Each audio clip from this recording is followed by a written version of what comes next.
Hey, morning everybody. Wanted to say hey, Greg Bushman here, continuing our leadership series on what is leadership and leadership maturity, as well as moving into a segment on team building. And one of the things that we discussed in previous sessions was that to be considered a competent leader, that means you understand actually how to build teams. And it also is interesting that when you talk about personal maturity or leadership maturity, the stage in which we reach the achiever level of leadership maturity also focuses on team building, because it's been proving that nothing great happens without a team, and none of us are as smart as all of us, which are my two personal mottos.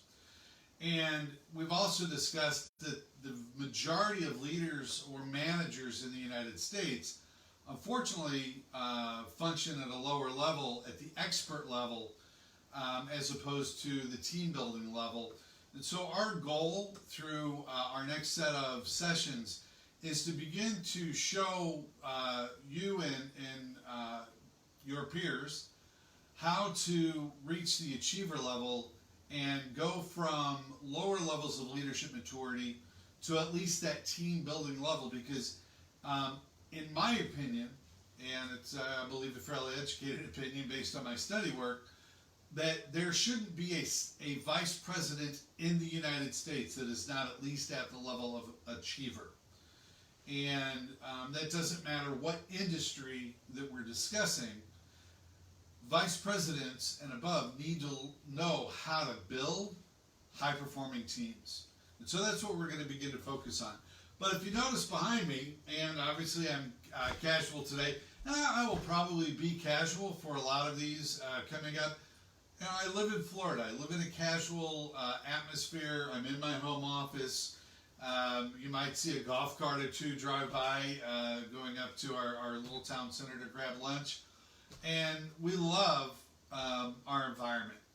And we're very conscious about taking care of the ocean, taking care of the Everglades, the marshes, the wetlands, making sure that we're doing our due diligence as the highest species in the food chain to take care of our planet and to make sure that we have a clean environment, not only healthy for all of life, but to pass on to our children, because we want our children to be able to enjoy the things that we grew up with.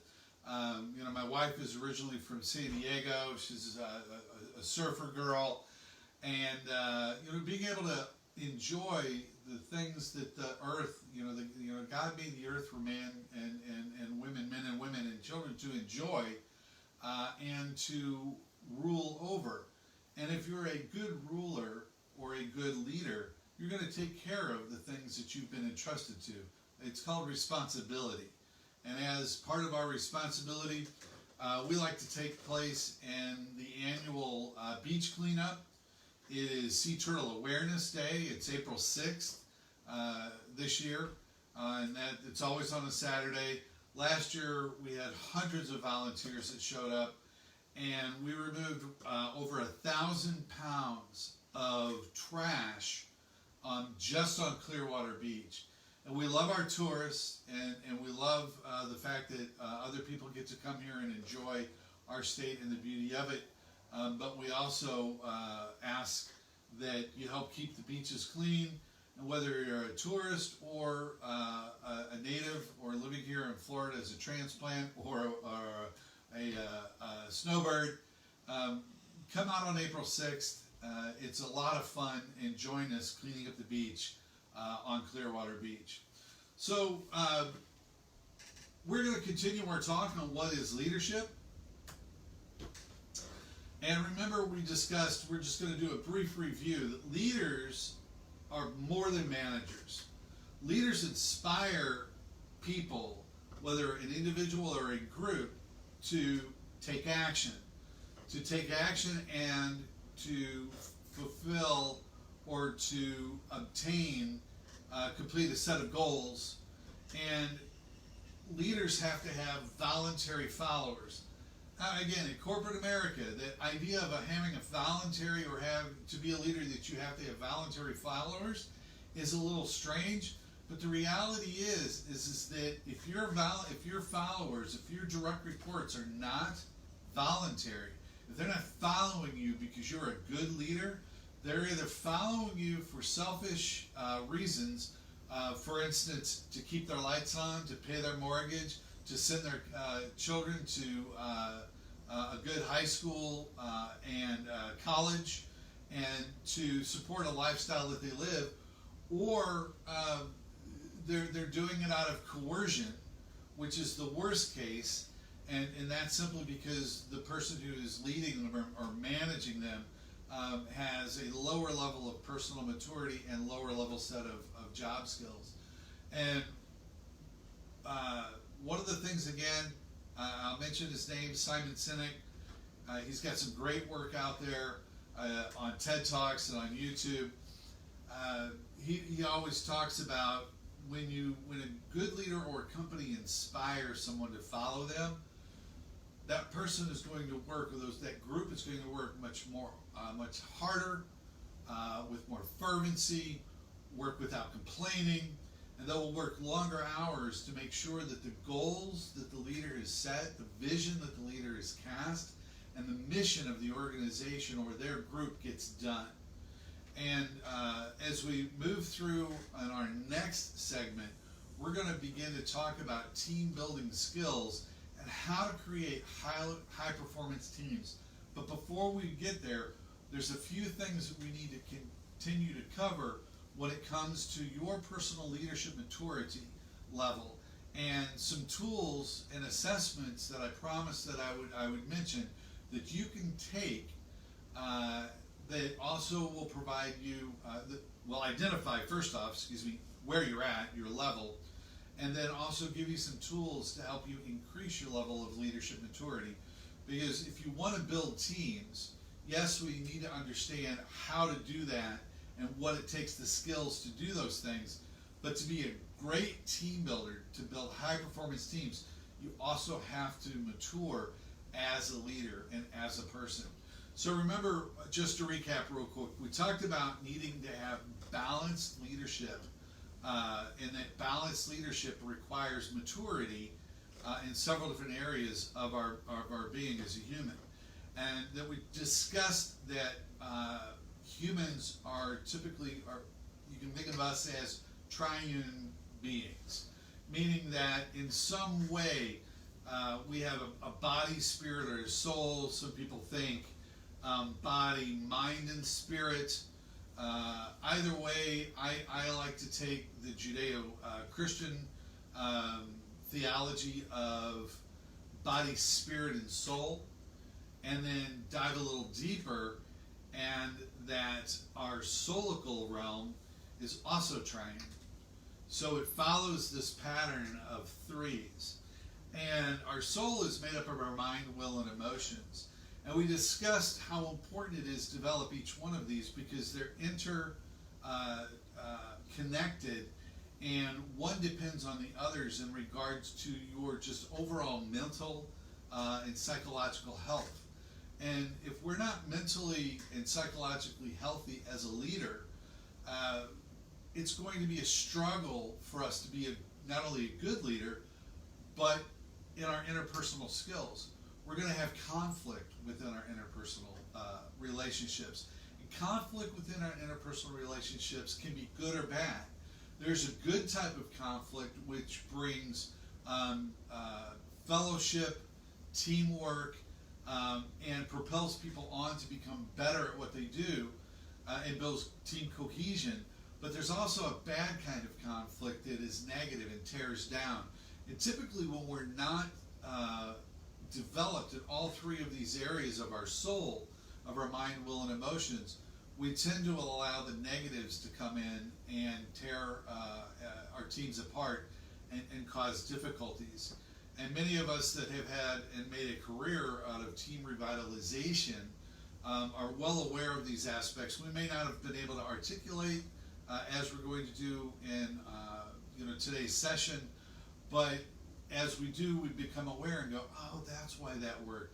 light bulbs come on, and it's like, oh, I get it. So that's why, Susan down in Miami took over an underperforming team, and she even had team members where it was rumored but not proven.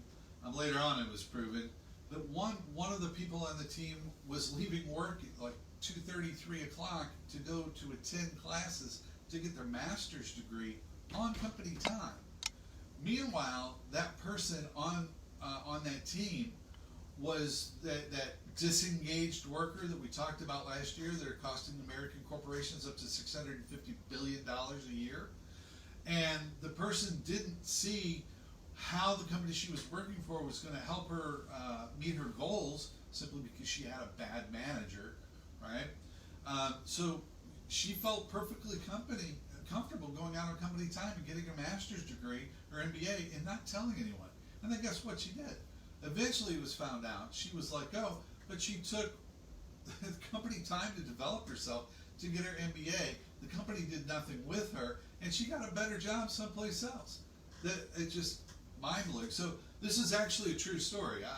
This is not conjecture. This is not made up.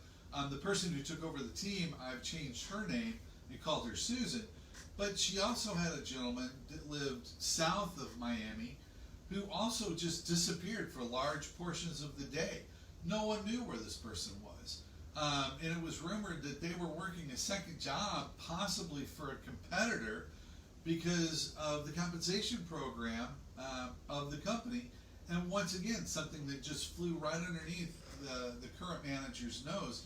And long story short, the new manager, Susan, came in and she used a technique called appreciative inquiry, which builds on positive conflict and how to use conflict within a group setting to actually positively bring people out of complacency. And she created a set of voluntary followers, and that group went on to become one of the most high-performing teams for that company in the state of Florida. And matter of fact, that company's largest international account is based out of Miami, and that team, who also brought in some regional representation, that actually managed that manager and taught her how to build that team up, and they saved the company's largest account. Now, the company that she works for is an international company. The United States division is a multi-billion-dollar company, so it's not a small operation. And the company that they saved, most of the other large competitors migrated to one of their competitors, but based on appreciative inquiry, based on understanding how to build a high-performing team, and used conflict positively, and how to show her own people how to manage and develop their mind, will, and emotions, saved that company's #1 international account. So what we're discussing is incredibly relevant, not only to companies' bottom lines, but people's personal performance. And the other thing is that underperforming team, do you think that they needed to go to get an MBA on company time, or do you think that then they needed to actually go and work a second job because their income was too low? No, their income shot out the roof. The income almost doubled, and in some cases did double.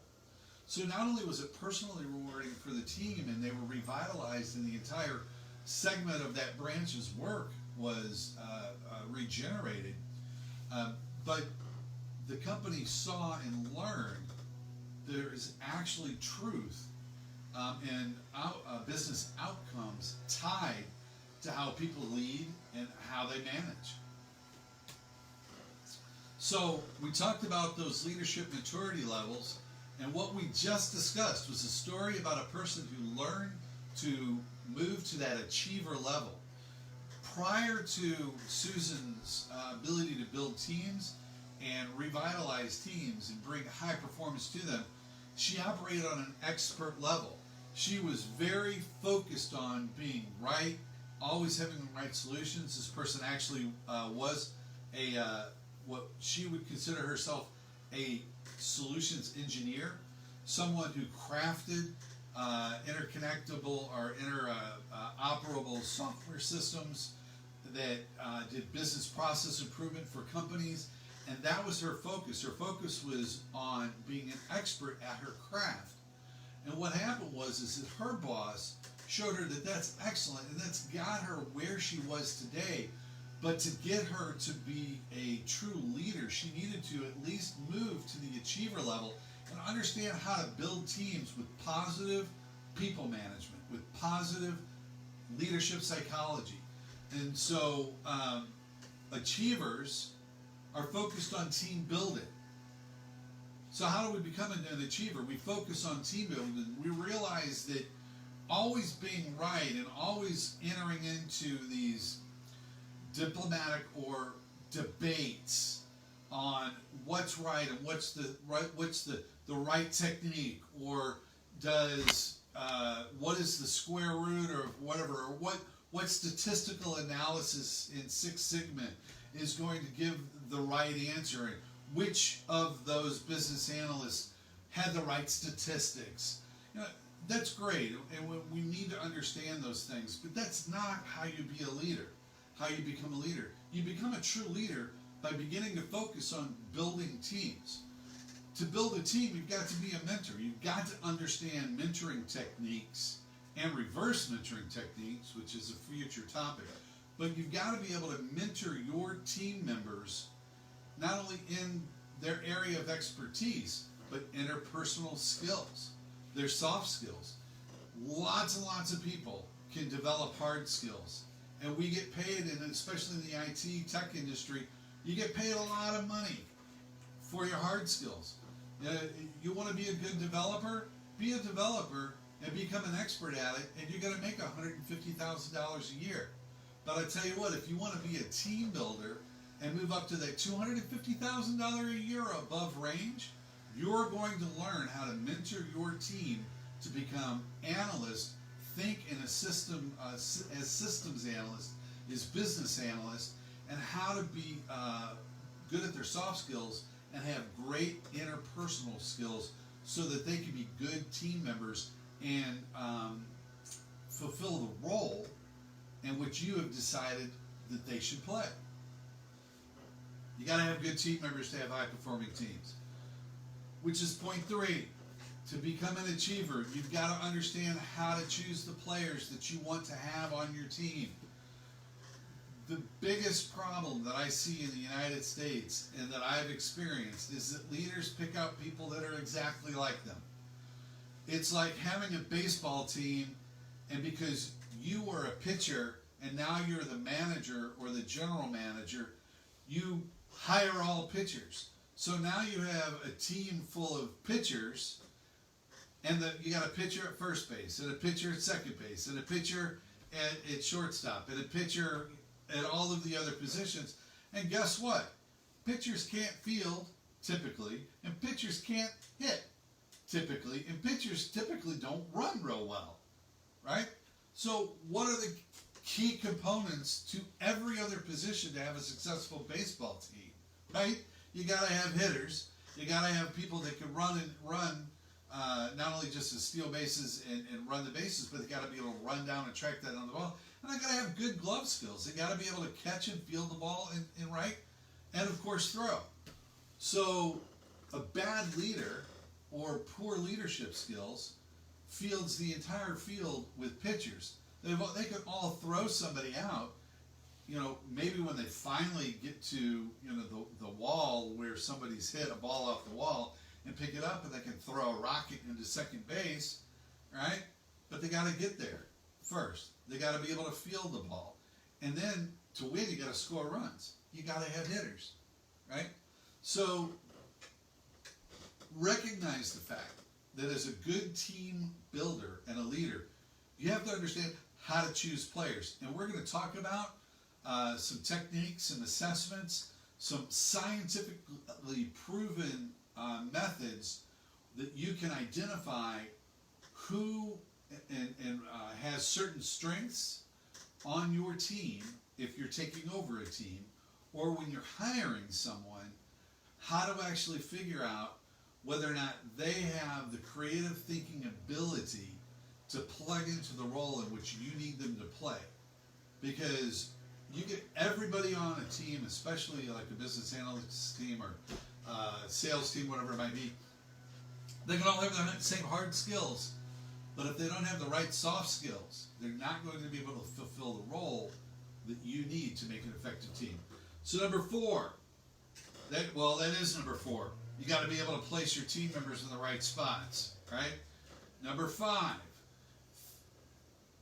team builders think positively, and they use positive techniques like World Cafe style meetings or appreciative inquiry that builds on transformational and servant-based leadership styles.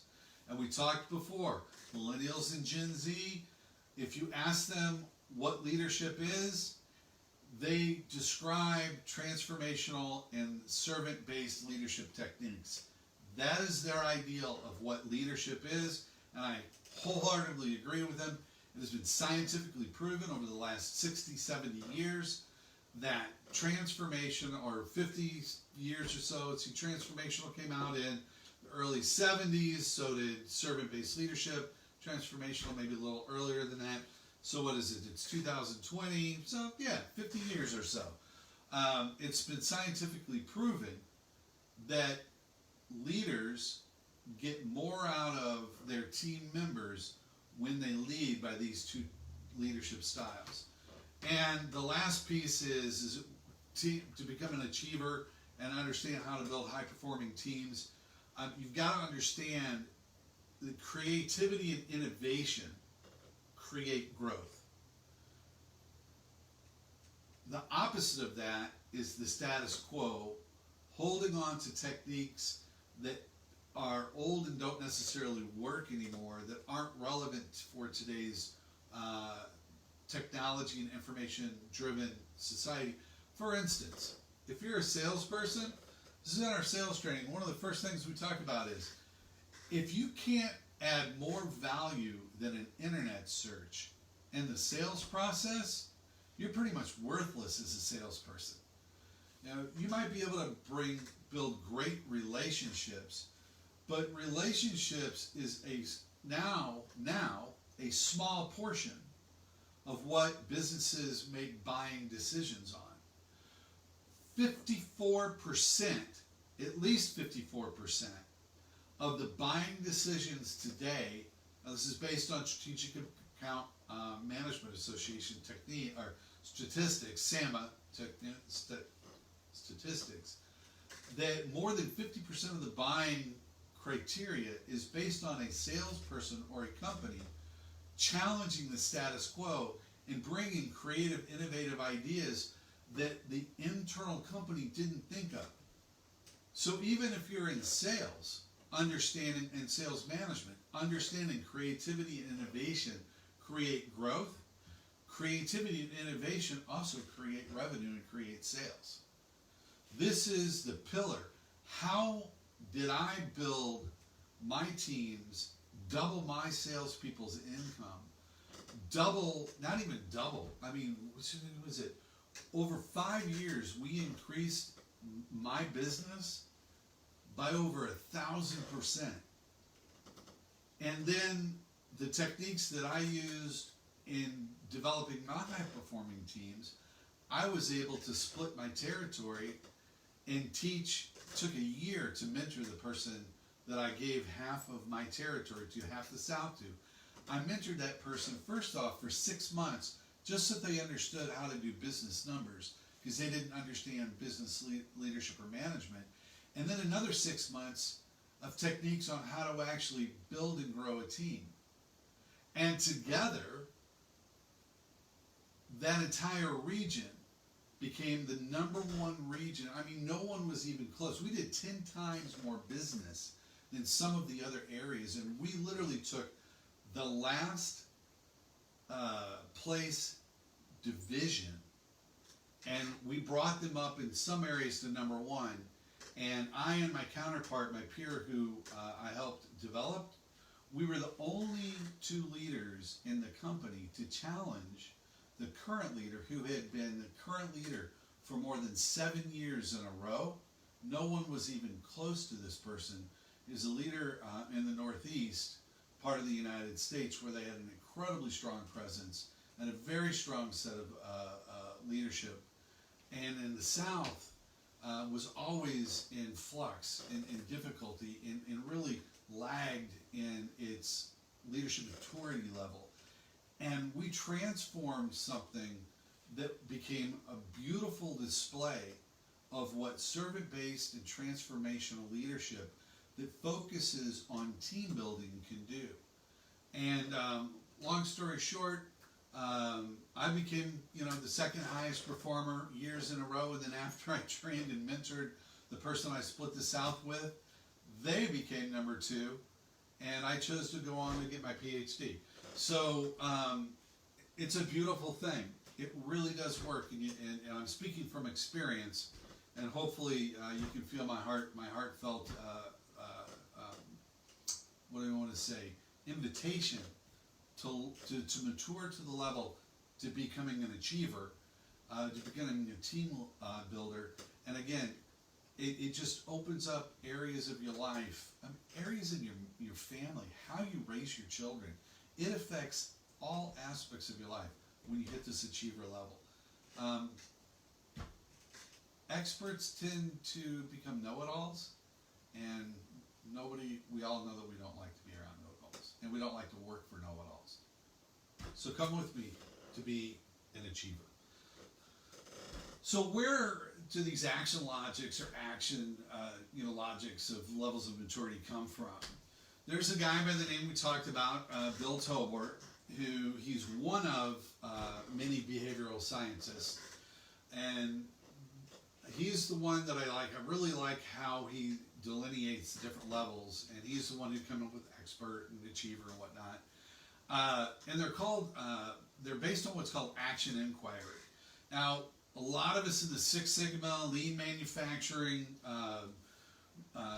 just corporate environment, if you know the Toyota Way, TQM, these are all hopefully terms that as a business person you're familiar with. If not, you really need to familiarize yourself. Action inquiry is something that we might consider as personal, continuous improvement, a mindset. In business, there's business process improvement, continuous business process improvement. There's techniques, Six Sigma, Lean Six Sigma, the Toyota Way, TQM. These are all things that say, you know what, we've got a lot of positive things that we're doing, but there's always a better way to get something done, and we need to make sure that we're changing with the times and being creative and innovative and finding new ways and better ways to do what we do. This is one of the things that brings vitalization or life in an organization. It creates those autopoietic systems that I mentioned last time. I mean, that's a big word, but it helps perpetuate success. And one of the greatest things that a person can do in their life is to realize that as a human being, you are the most complex adaptive system on the planet. God has created us in a way that allows us to grow and mature and to become better as a person, to become more mature as a leader, to increase the abilities of our minds. Matter of fact, over the last 10 years or so, think about all of the mind exercise apps that have come out, like Sudoku and playing games, and how science has proven that a mind at rest that's not challenged, that's not learning, becomes dull. And not only does it become dull, your mind and your thinking ability actually lessens, and you lose the ability to think critically. Critical thinking is one of the most important tools in leadership. And so if we're not doing something to actively improve ourselves in all areas, mind, body, or mind, soul, and spirit, not only are we not just stagnant, but we actually get stinky. You ever watched a pond? And actually, this was a great illustration that someone shared recently. And they took a look at the Dead Sea and the Sea of Galilee over in the Middle East. And one of the things they noticed is that the same water source fuels both of those seas, but one's living and vibrant, and one is stagnant and dead. And what's interesting is the Sea of Galilee that is just thriving, kind of like the Nile Valley basin, river basin, is that as the water comes through, the water flows. There's a constant flow. Knowledge in, knowledge out, right? If you're a bodybuilder, right? Calories in, calories out. You're burning calories, you're exercising your muscles. Cardio, right? You've got to work your heart out to keep your heart healthy. If you don't work out and do cardio, it's not that your heart just stays at 70 beats per minute resting. No, your heart weakens over time. And then it goes to 80 and 90 and maybe above. And the next thing you know, you're not heart healthy anymore, and you have a host of problems, right? So this principle, spiritually speaking, right? We all have heard the saying that it's better to give than to receive. And many people, especially wealthy people, that at one time were hoarders of wealth, where it was all about them, all of a sudden begin to, like, for instance, and I'm so sad that Angelina Jolie and Brad Pitt are divorced, but in their giving, their own testimonies talked about what a transformational experience that was. I had a senior vice president, actually, one of the greatest guys that I've worked with, thinks transformationally. He's just a very, very good fellow. And he went on a trip to Honduras once, and he had never seen children digging through dumps for food before. And he came back, he was a completely different guy, because he realized that by what he was doing in his trip to Honduras, in building buildings and supporting local churches and supporting humanitarian efforts to bring just some civility, just basic food, shelter, and clothing to people, how rewarding that is. That's another way that as we bring in, we give back to the world, into the community. Harry and Meghan, Prince Harry and Meghan are great examples of that. Their whole idea is to take their ability as royals to help further on Princess Diana's work and to do philanthropic work, because it's rewarding. It's something that they give back. And to kind of wrap that up, that's an example of how you build your spirit, how great things can flow out of your spirit and build your spirit person up is part of the development of your triune being. So this principle of continuous improvement is things come in, things come out. You as a person work very similar to a value chain. There are things that you intake, and there are things then that you process those, and then they outtake. We have to understand how to deal with negative things that affect our lives, process them correctly, so then what comes out is something that's transformed into a positive, and we don't just pass on hurts and wounds to other people. There's that old saying that hurt people or hurting people hurt others. That's because the hurting people have never learned how to mature to the point to process the negative things that have happened to them. And sometimes it's horrible. And I'm a survivor of some very horrible things that have happened to me in my life. I'm growing up and whatnot. And just to be honest with you, in my early 20s, I dealt with those in very unhealthy ways. Some people call it self-medicating. And they were very unhealthy ways in which I dealt with them. And then I learned that there was a different way to deal with the negative things that have affected my life. I was able to then, in body, soul, and spirit, deal with them correctly. And now I'm turn those things around, and when I teach at the university or teach the college, I help impart my life lessons to underprivileged students who are struggling with overcoming the same things that I had to overcome. And so my classroom not only imparts hard knowledge and hard skills, but we also impart soft skills and life skills to them as well. And so I, in my own life, have taken things that were incredibly hurtful and painful for me, in which I dealt with in unhealthy ways, and have turned those around because I, as a hurting person, hurt others. And let me tell you, anyone that knew me from 18 to 24 could dial up right now on Facebook and say that this man was a man who hurt lots and lots of people, and I was one of them. I was not a nice guy.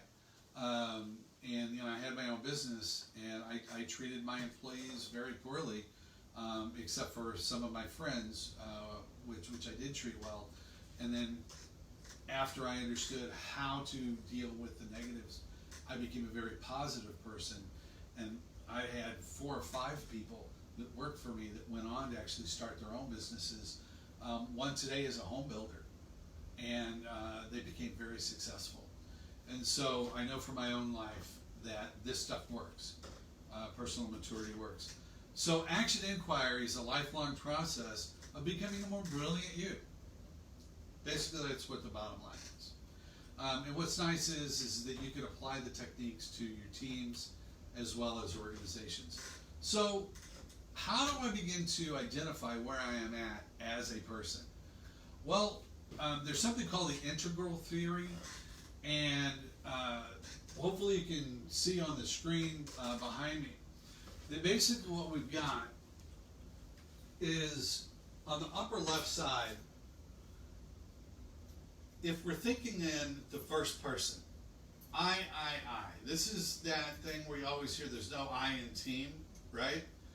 And everything that you think about really is subjective.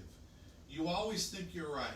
This is the sad part of some of the older generations and even some of the younger generations, where you know these people that they're self-centered, they're closed off typically to outside information.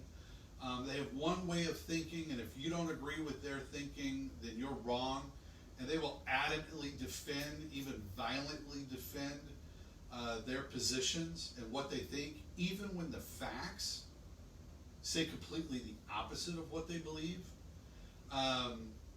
This is the lowest level, or one way to identify the maturity level of people. And so when you get someone and you're around them and it's I, and it's all about them, they really don't care what other people think. And some of their ideas just seem to be idiotic if you're a more educated person. And you're just thinking to yourself, this is that person that stands on the podium or stands on the soapbox and tries to convince everyone that 2 + 2 = 5. And you're like, yeah, right? How does that equal 5? And nothing you can do will convince them otherwise, because they're inward focused. This is what I talk about in my book. I think you think we all think differently. When I discuss the difference between leaders that have an inward locus or center of focus and an external center of locus or center of focus. On the upper right, these same people, when they're in leadership positions, always talk about you and they. It's always about it. They don't see themselves working as a team. It's me and everyone else. Or if they're in the diplomat stage of development, right? It's my clique of friends and everyone else in the company. It's my clique and my group, or my set of beliefs that we all agree on, whether they're right or wrong,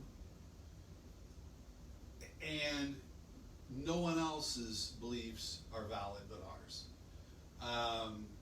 You see this unfortunately a lot in religious situations, and even and I just specifically talk to the Christian church. denominational divisions, where you, at some point in the past, a clique of theologians or teachers got an idea about one particular subject, and maybe they were really good on that subject, and on that subject they were correct, but that was their strength, and then they had 4 or 5 other ideas which were very weak and not founded very well on factual information. And you formed a clique, and then there's this other group over here, and they've got a real good idea on another part.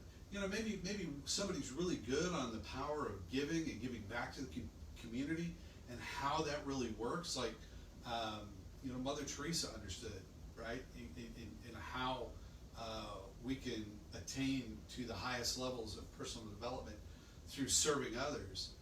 And another part maybe is the part that understands on how to making the money, right?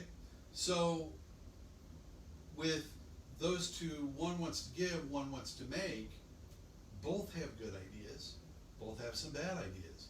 The idea is that as we mature, we should be working together and leveraging each other's strengths. Positive psychology, it's how we are created. You know, the power of the tongue is to either bring life or to kill, right? Death and life is the power of the tongue. It's our role and responsibility to focus on the positives. And we can't do that if we're thinking I and you. Or if we begin to come up a little higher, but that we expands to the entire society. This is when we talk about it, I'm looking at something objectively, that group over there. I might have my group right here and that group over there. But when we get down to and start to mature into the lower left areas, this is a we as a cultural perspective. This is we as the United States. This is we as humanity in general. This is a much larger understanding. This is where, again, you begin to think and see things in systems. This is really the beginning of that achiever level. You begin to see things in a much broader aspect. And when you talk about a we, right? We as a team, we as a division, we as a company. Now all of a sudden, when you begin to think of we, I can now take a look and I can go as a senior leader to a large annual meeting where the CEO is casting vision, and I can go, okay, I see the vision, I see the mission, this is my vision, this is my mission, because I'm part of the we. I'm part of the we of the corporation. And so instead of being in that group like we talked about in the earlier, like the diplomat, opportunist, lower levels of maturity, an opportunist says, I'm going to take the opportunity to better myself even at the cost of others, right? We all know these people. And we all hate to work with them. Unless you're another one just like them, right? On the upper right, it's okay, you have your division and I have my division, right? And I'm going to run my division in a way that best fits me and my people, and doesn't necessarily is best for the company. And then, for instance, there's an organization that I've studied and have personal interaction with, and they make their money in different ways. And in the sales organization, you know, in the industry that they're in, if the sales organization is breaking even, that really is the bar of success. All of their bills are paid, their people are being well paid, and their P&L basically can come out to a net zero profit margin. It'd be nice to have more than that, and in the good companies they do, but the industry bar is literally a net zero or a net sum zero when it comes to profitability. Because where they make their money at is in professional services and aftermarket. And so what they do, for instance, a good example of this would actually be Hewlett Packard selling or actually Gillette razors is the most famous one, where the model is that you give the handle, the razor handle, basically away for cost, but then you charge a fortune to put the blades in it, and you make all your money on the aftermarket. Lots of industries are created that way. But back to this business. So the problem with this business is that for sales to actually achieve and be very profitable, that means that the aftermarket revenue suffers. And so because of the comp plans and the way that they're measuring successes and their key performance indicators are actually opposite each other. In other words, if this aftermarket and services departments are doing very well and making lots of money, then the sales division, it takes money from the sales division. And if the sales division wants to be very profitable and successful, then it lowers the margins on the back end or the service side where they make most of their money. And it puts these leaders at odds. And that is a prime example of what happens when your leadership and your organization is run by people in these upper two quadrants, and they're on the lower levels of opportunist and diplomat. So how does that, we know the opportunist, right? I. But as a diplomat, right? This is, okay, I got my group, and I've negotiated my group, and I've got my group, my sales group.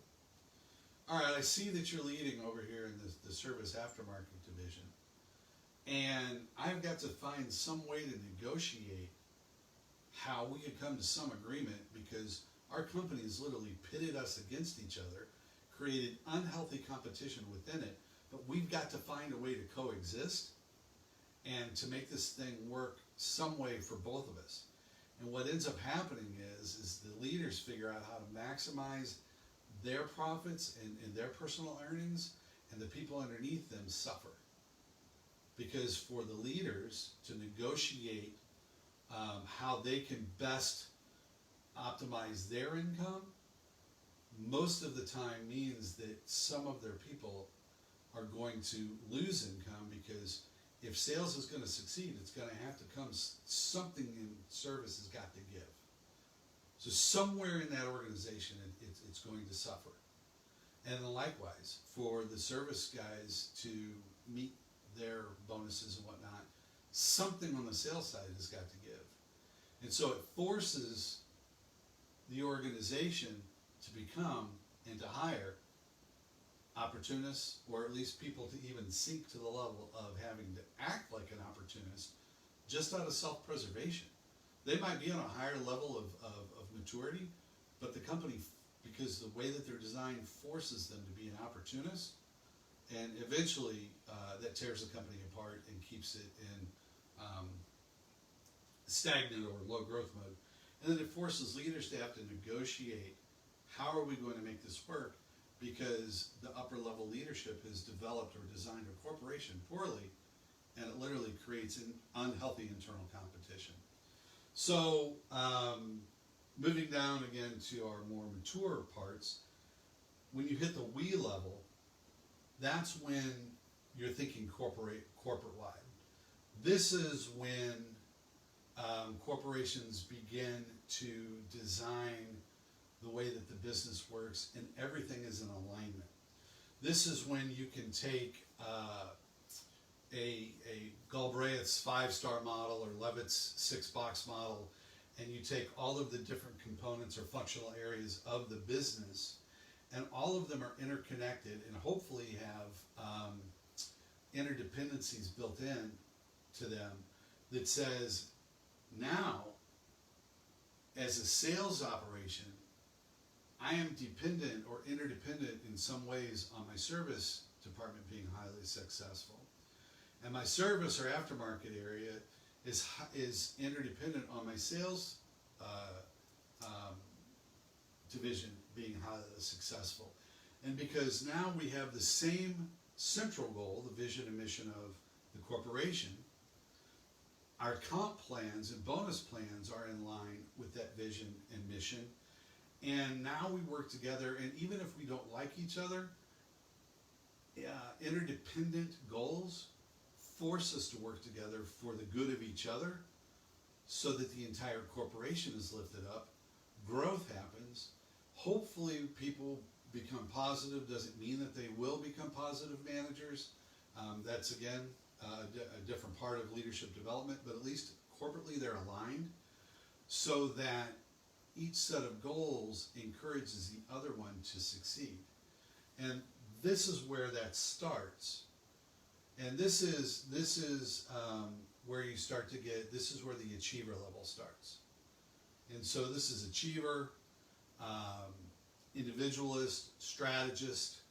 A strategist starts to move over here to the lower bottom right. And this one, when it talks about it's a plural of just them. Now it's just like, no man, it's all of us. This is, none of us are as smart as all of us. This is companies across the world getting together to fight global warming.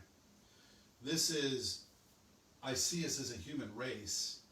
This is the ability, for instance, for our government to see the United States economy as one whole and then break down all of the different parts of it so that the economy as a whole grows. You know, this is when a multinational corporation takes a look at their business and says, on a global scale, how can I arrange my company to maximize each part of R&D, accounting, sales, revenue, manufacturing? How can I do that on a global scale? This is also where a term called a volatile, unpredictable, complex, and ambiguous world, or a VUCA world, comes from. It's where companies like Unilever, IBM, and some others operate at a very high level of understanding that our complex world requires us to take a global, holistic view. If you hear the word holistic, that's what we're talking about here. This is also, for instance, Unilever, right? One of the ways that they design their high-end soaps is to be very low water use soaps. And the low water use soaps are specifically designed to help the environment and the globe. And one of the statistics I have, and I'll be general because it's not sitting in front of me, it is in my book, that if everyone in the world used Unilever's low water soaps, it would save enough water to serve all of Asia, all of Asia for like 3 months a year. The amount of water that's wasted in high water need soaps waste an unbelievable amount of clean and potable water each year. So they design their products with the world in thought. You know, this is Apple creating products, and Samsung, of course, now creating products that appeal to a global environment. You know, maybe they don't produce them, unfortunately, in the best way, but I will tell you, there's 2 sources that you can look up that will help give guidelines for companies who want to operate at this level.